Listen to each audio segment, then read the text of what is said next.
The moment Daniel froze in the hallway. He didn't realize his entire life was about to change. He had come home early from a business trip. A rare surprise he thought would delight his fiancée, Vanessa.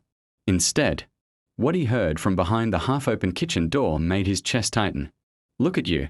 Vanessa's voice cut sharply through the quiet house. "You can't even clean a simple glass properly.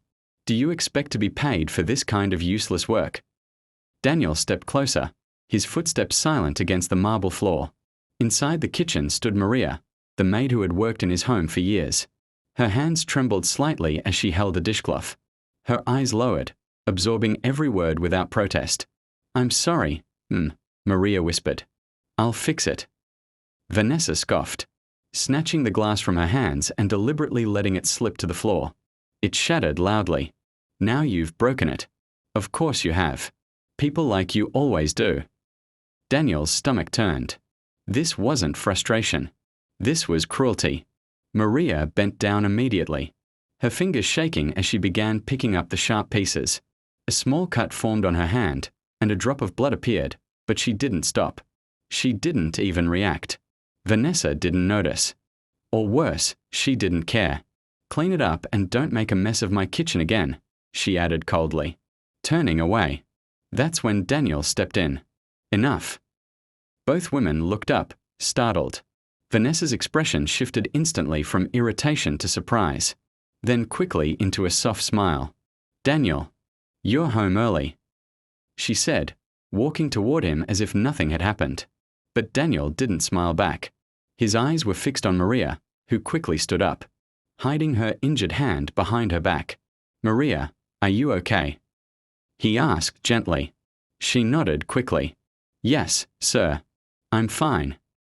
He stepped closer and took her hand despite her hesitation. The small cut was deeper than she'd let on. "You're bleeding," he said quietly. "It's nothing," she insisted. Vanessa let out a small laugh. "Daniel, please.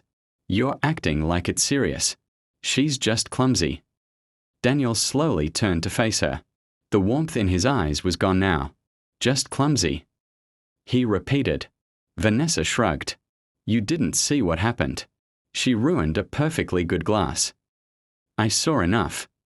There was a long silence, the kind that presses heavily on everyone in the room. Daniel walked to the drawer, took out a first aid kit, and carefully began cleaning Maria's wound himself. Maria looked confused, even uncomfortable, as if she wasn't used to being treated with such care. Vanessa crossed her arms.